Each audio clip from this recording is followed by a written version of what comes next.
guys, jangan lupa ya untuk ngeklik tombol subscribe seperti yang gambar di bawah ini, karena pada dasarnya klik tombol subscribe itu gratis kan, dan juga itu membuat kami untuk jadi lebih semangat untuk bikin video-video yang beredukasi lainnya. Dan kemudian jangan lupa ya untuk klik tombol lonceng notifikasi agar kami menjadi lebih semangat untuk upload video-video yang baik lainnya. Dan juga don't forget to hit like.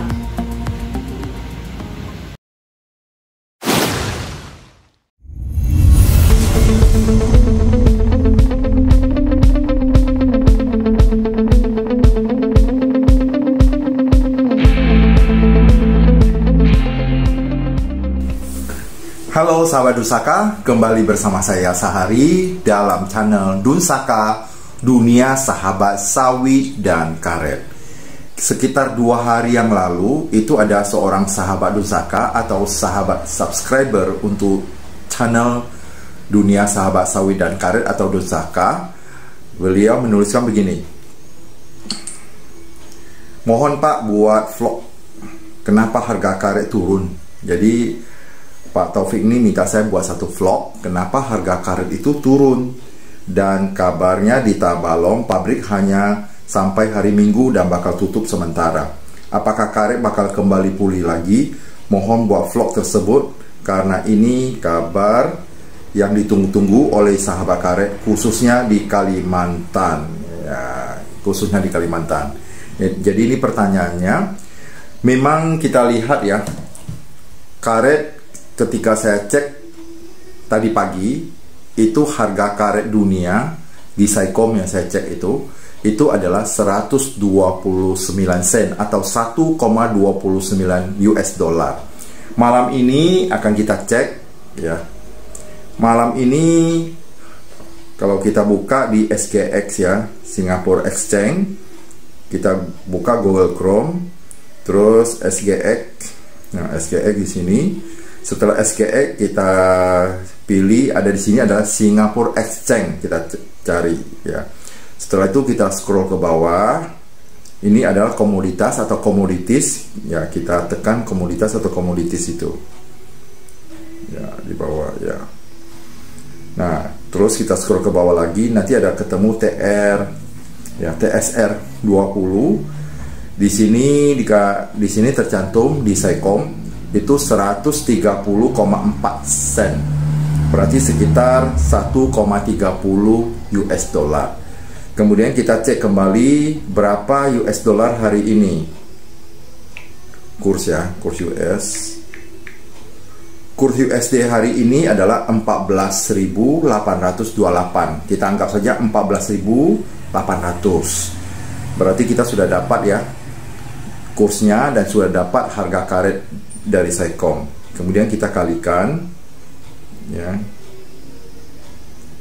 Kita kalikan tadi 130 sen bersama dengan 1,30 US dollar dikali dengan 14.800. Berarti harga karet dunia sekarang sekitar 19.240. Jadi kita anggap saja 19.000. Kalau 19.000 itu harga karet dunia, ini belum dipotong dengan upah olah atau produksi.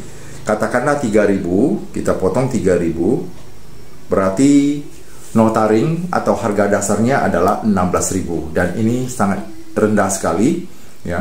Biasanya kalau kita lihat di Saikom itu sekitar 165, 170 sen, tapi sekarang menjadi 130, bahkan di bawah 130.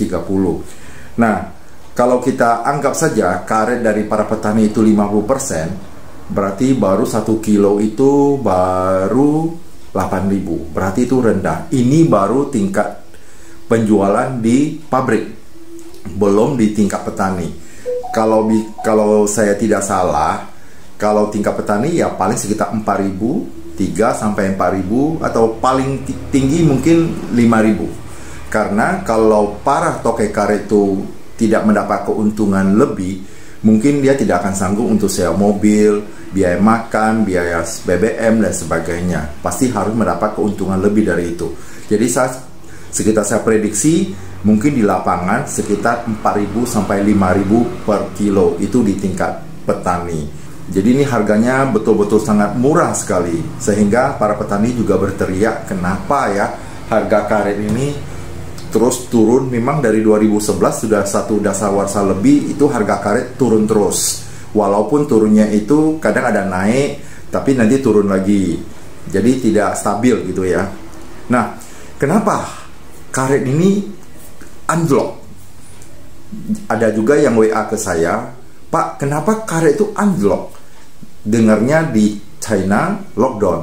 Nah, di dunia ini atau di semua negara, pemakaian karet terbesar adalah negara tirai bambu atau negara Tiongkok, pembeli nomor 1 dunia. Nah, sekarang Tiongkok mempunyai satu kebijakan untuk menolkan COVID-19. Ini dari berbagai sumber yang saya baca di koran online ya, di majalah media online, bahwa Tiongkok ingin menolkan COVID-19, maka mereka lockdown.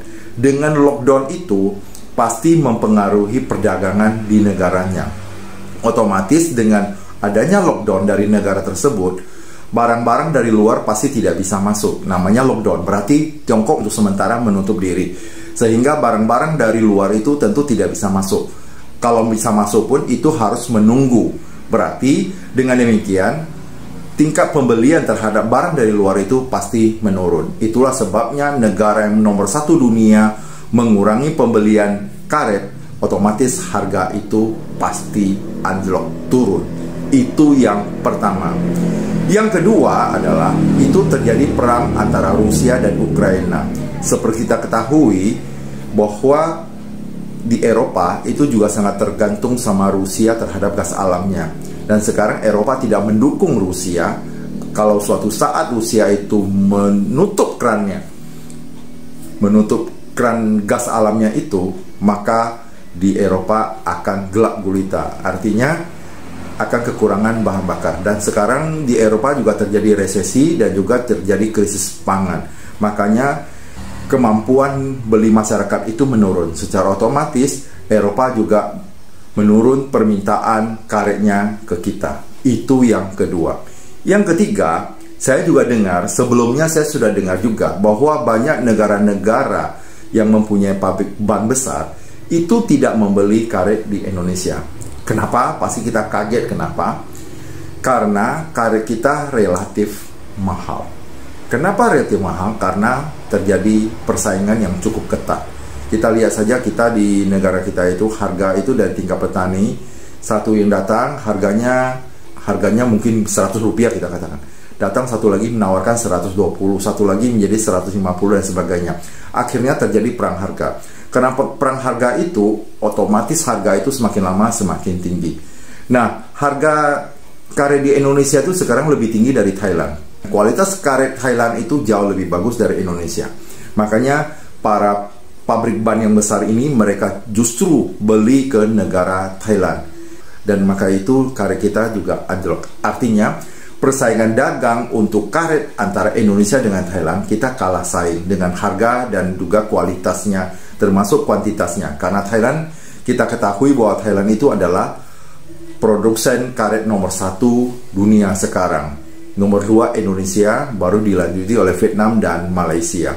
Sehingga kita lihat, saya juga ada mendengar ada satu kabar bahwa seperti SMPT yang biasanya berlangganan ke Indonesia, dengan terjadinya hal yang demikian itu, mereka juga cabut dari Indonesia dan membeli karet itu di Thailand. Kenapa? Karena kualitasnya bagus dan harganya relatif lebih murah daripada di Indonesia. Bahkan negara-negara luar pun tidak mau investasi di Indonesia. Kenapa? Karena itu Indonesia karetnya tidak pernah stabil, sering perang harga dan sebagainya. Efek dari perang harga itu kita lihat juga ketika ada pabrik yang tidak mampu membeli, tidak bisa bersaing, maka ujung-ujungnya adalah pabrik karet itu tutup. Dan ini sudah terjadi. Dengan terjadinya harga karet anjlok, itu tidak menutup kemungkinan ada juga pabrik karet yang tutup atau berhenti beroperasi sementara sampai harga karet itu kembali normal. Normal di sini artinya kembali ke 165 sampai 170 sen atau 1,5 6 atau 1,7 US dollar baru mereka bisa beroperasi. Jadi bagaimana nasib karyawannya? Ya kalau misalnya pabrik tidak beroperasi, ya mereka dirumahkan sementara. Biasanya ya dikasih gaji sekitar ya 50 atau 25%. Itu tergantung kebijakan dari perusahaannya. Ini yang sering terjadi hal-hal yang demikian. Karena tidak mampu bersaing, maka kita para petani juga berteriak bahwa kenapa harga karet ini selalu turun terus, sehingga mereka menebang karetnya dan beralih ke tanaman lain seperti mungkin pinang, ada yang jagung, ada juga yang paling dominan adalah sawit. Dan yang lalu sawit juga pernah terjadi anjlok yang cukup tajam sehingga mereka berteriak juga, dan banyak juga pabrik-pabrik sawit yang berhenti beroperasi untuk sementara waktu sampai menunggu harga sawit dunia itu stabil. Ada juga demikian. Karena ketika mereka produksi, semua tangkinya penuh.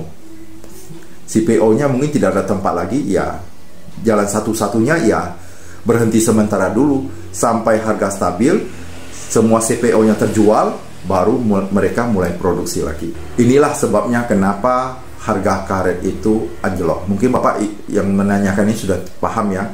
Kalau tidak paham, nanti bisa ditanyakan kembali dan saya akan jawab kembali. Terus, dalam pertanyaan itu, apakah karet itu akan naik kembali, akan normal kembali? Ya, itu bisa saja. Kapan? Ketika Tiongkok mulai lagi membeli karet secara besar-besaran. Karena sekarang mungkin lagi lockdown, ya tidak mungkin membeli karet. Kalaupun beli, ya tidak bisa bongkar. Pasti harus nunggu dulu di tengah laut atau di pelabuhannya sampai lockdownnya selesai baru bisa dibongkar. Jadi seperti itulah, kalau permintaan itu banyak, maka harga karet itu pasti naik. Tapi kalau permintaan menurun, pasti turun. Bisakah kita prediksi? Tidak bisa.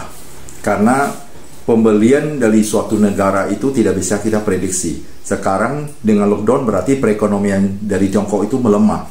Secara otomatis mereka juga akan mengurangi permintaan terhadap komoditas karet. Kemudian saya juga ucapkan terima kasih banyak kepada bapak-bapak. Ada yang memberikan komentar yang terhadap komentar yang positif sih, bagus juga ya. Jadi di sini bukan karena komentarnya positif saya puji, tidak. Komentar apapun itu saya terima, karena itu biasa ya dalam vlog itu. Komentar saya anggap adalah komentar yang kurang bagus, itu adalah sebagai kritik buat saya, dan itu saya harus terima. Ada satu lagi yang bernama Pak Terbit Ginting ya, itu 1 hari yang lalu. Terima kasih Pak, sehat dan sukses selalu. Selama saya menonton channel Bapak, wawasan saya makin luas ya. Terima kasih. Kalau misalnya channel saya ini bermanfaat buat Bapak, ya silakan ditonton, dan terima kasih ya atas pujiannya. Semoga Bapak juga selalu sehat, sukses dan bahagia. Kemudian di sini ada juga komentar-komentar yang lain. Mungkin ada juga yang harus saya buat videonya, karena ini juga saya komentarnya juga cukup bagus. Mungkin demikian ya Bapak Ibu dan sahabat Dunsaka. Semoga video ini bermanfaat. Jika video ini bermanfaat buat Bapak, saya mohon Bapak Ibu membantu untuk mensubscribe channel saya ini, agar channel saya ini semakin lama semakin berkembang, dan saya juga bisa turun ke lapangan nanti untuk mewawancara para petani, para pedagang karet dan sebagainya. Karena saya harus menggunakan biaya dari YouTube ini untuk biaya operasional. Nah, mungkin saya mengambil penghasilan saya untuk biaya operasional, menutupi biaya operasional YouTube ini. Jadi saya harus mengambil biaya itu untuk turun ke lapangan dan sebagainya. Tentu ke lapangan saya juga butuh biaya operasionalnya. Maka kalau Bapak Ibu mensubscribe agar YouTube saya ini berkembang, maka saya akan memperbaiki YouTube ini lebih baik lagi dan menyajikan informasi-informasi mengenai ilmu tentang karet ini lebih baik lagi. Terima kasih kepada para sahabat Dunsaka dan kepada Bapak Ibu dan sahabat yang telah subscribe di sini. Saya ucapkan terima kasih banyak. Semoga Bapak Ibu selalu sehat, sukses, bahagia dan banyak rezeki. Terima kasih. Semoga kita dalam keadaan sehat, sukses dan bahagia, dan menjadi orang yang luar biasa.